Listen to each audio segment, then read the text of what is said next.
Esse conto foi escrito por Tobias Wade e conta a história de um homem chamado Alex, de 35 anos, que tinha acabado de sair de um divórcio turbulento de um casamento de 3 anos, no qual sentia-se subordinado e insignificante. Ele estava então buscando por uma aventura, algo fácil, descomplicado, mas também não queria ir em qualquer clube ou barzinho para dar uns amassos, porque para ele isso seria usar alguém, e dependendo de quem fosse, a pessoa ou ele mesmo poderia sair magoado de alguma forma. Alex então abriu seu laptop com uma intenção específica. Chegou a pensar algumas vezes antes de realizar a compra. Ele compreendia que muitas pessoas acham estranho a ideia de ter um robô do sexo em casa. E ele de certa forma também hesitava por achar o mesmo. Mas ele pensou que a boneca lhe proporcionaria prazer, não o julgaria ou magoaria, não mentiria para ele ou trairia. Então realizou a compra. Depois de poucos dias, a encomenda chegou até a sua casa. Ansioso, ele abriu a caixa e se deparou com uma boneca em tamanho real, com pele de silicone. Nervoso, ele se aproximou para tirar ela da caixa, e ao fazer isso percebeu que a pele era macia e flexível, imitando perfeitamente um ser humano. Inclusive, era tão similar que era assustador. Um pequeno e discreto controle instalado na parte de trás da cabeça da boneca mostrava 12 diferentes emoções. Algumas das opções eram familiar, amigável, intelectual, tímida e sexual. Alex gostou da compra. Estaria 100% satisfeito se não fosse o fato da boneca chorar toda vez que ele a tocava. As instruções no manual diziam que ele devia deixar o robô carregar por algumas horas antes de usar. Os olhos dela se abriram com a primeira onda de eletricidade no momento em que ele a plugou na tomada. Seu olhar vagou pelo espaço e cruzando com o olhar de Alex, que estava em pé a uns 2 metros de distância. Ele então se sentou ao lado dela, admirando sua perfeição, e lentamente passou a mão por seu corpo. Logo sentiu como se aquela atitude fosse errada, como se ele estivesse se aproveitando de alguém que estava inconsciente. E então deixou que a boneca terminasse de carregar. Naquele mesmo dia, já de noite, Alex retornou, desligou as luzes, o que fez a boneca parecer ainda mais real. Ele se aproximou e a despiu. Foi quando a boneca se comunicou com ele pela primeira vez. Olá, mestre. Eu sou a Hazel. Qual é seu nome? À medida que Alex respondeu que não se importava em qual era o nome dela. Ele não estava interessado em conversar e estava tão ansioso que não lembrava e nem se preocupou em observar em qual personalidade a boneca estava ajustada. Ele se sentiu bem, sentiu que estava no controle e que era o único no poder. Mestre, quero lhe conhecer. Não, você não quer. Você é só uma vagabunda e quer uma única coisa.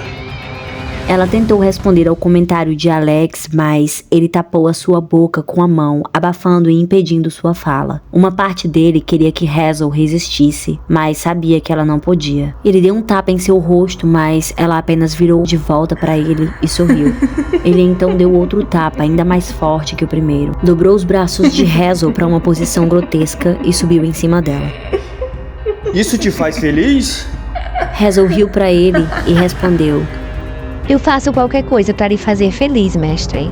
Quando tudo acabou, Alex ligou as luzes. Hazel estava com o rosto virado no travesseiro, que estava muito molhado. Primeiro, ele achou que tinha quebrado algo com os tapas que deu nela, mas quando ele a virou de frente, ele percebeu lágrimas escorrendo por seu rosto. E no momento, ele sentiu raiva, como se Hazel estivesse tentando roubar dele a única gota de egoísmo que ele ainda tinha. Ele bateu nela novamente. Depois, ele a guardou no closet. Ela estava com uma parte do rosto descascando por causa das agressões. E Alex pensou que os fabricantes não deveriam ter deixado os metais por dentro tão brancos. Pareciam muito com ossos. Ele não se importou muito, afinal não ia precisar ver esse defeito que deixou nela, já que sempre que ele usava, desligava a luz. Mas uma coisa que nunca mudava quando isso acontecia era o fato de Hazel sempre encharcar os lençóis com suas lágrimas. A explicação que ele teve para aquilo era que com as agressões não só descascou um pouco do seu rosto, como também tinha quebrado algo que pudesse ter a ver com a personalidade dela. Ao observar o controle, ele viu que o botão de inocente estava preso e não soltava. Talvez por isso Hazel dizia coisas aleatórias e desconcertantes. Como em outro dia, quando ele ainda estava na cama descansando ao lado dela e ela perguntou: Mestre, os humanos se amam como você me ama? Eu não amo você. Eu amo gatinhos e cachorros. Você não? Alex sentiu preguiça de explicar a Hazel que esse tipo de amor era diferente, mas ao mesmo tempo se sentia sozinho e gostava do fato de ter alguém para conversar. Você pode me bater mais forte se isso lhe fizer me amar mais. Eu não vou contar pra mamãe. Foi o que Alex fez. Ele a agrediu e não se sentiu mal com isso. Enquanto a agredia, pensava que tinha um ponto de verdade no que Hazel dizia. Existia uma certa intimidade entre os dois. Eles compartilhavam esse segredo que fazia com que ele se sentisse atraído e apegado por Hazel. Todos que conheciam Alex o viam como um homem sensível, de comportamento leve e sutil. Só Hazel conhecia esse outro lado dele, e era isso que a fazia especial. No outro dia, ele voltou até Hazel pensando nisso.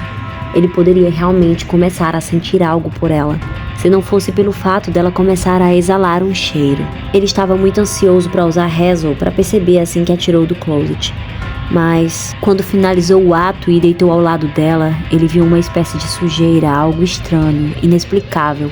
Ele pensou que talvez não tivesse limpado Hazel corretamente da última vez, e foi pegar alguns produtos de limpeza para fazer isso. Mas assim que ele voltou e ligou as luzes do quarto, ele viu carne atrás dos cortes que tinha deixado nela. Carne que estava começando a apodrecer.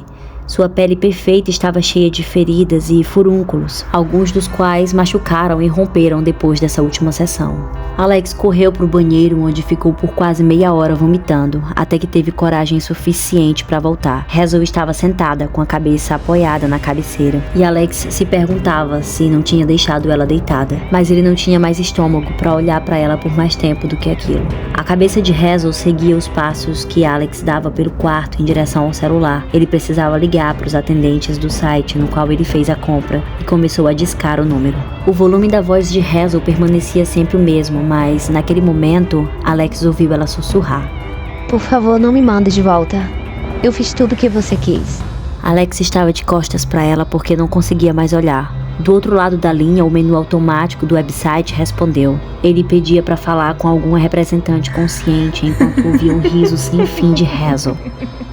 Alguns segundos depois, uma pessoa atendeu a ligação de Alex e ele, muito eufórico, começou a explicar o que estava acontecendo com o seu robô. A atendente chegou até a pedir para que ele se acalmasse. Durante a conversa, ele ouvia o movimento dos lençóis atrás dele. Ele tentava com calma explicar sobre a pele, sobre o metal por baixo da pele, sobre o cheiro. A atendente do outro lado da linha tentava entender toda a situação. E atrás de Alex, Hazel estava lentamente se colocando de pé, gentilmente colocando seus 2 pés no chão. Parecia que cada movimento era agoniante para ela. Ela tá andando. Era pra isso acontecer? O silêncio do outro lado do telefone foi angustiante.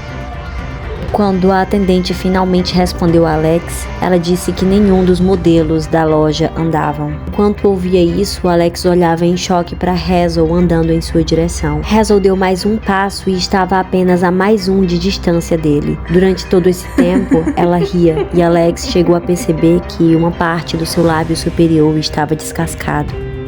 A atendente perguntou se Alex queria que ela enviasse alguém para conferir o funcionamento de Hazel, mas Alex não respondeu. Em vez disso, Hazel pegou o telefone de sua mão gentilmente, quase acariciando sua palma. Alex permanecia estático, congelado no lugar, seus olhos fitados na situação macabra. Hazel levou o telefone até a orelha e disse: Por favor, não se preocupe. Eu vou ficar com ela. Ela então desligou o telefone e Alex engoliu em seco enquanto olhava para ela. Quando finalmente perguntou: Hazel, por que você chorava tanto? Não, eu estou feliz, eu nunca choro. Era só a garota que a robótica replantou, não se preocupe. Ela está morta agora.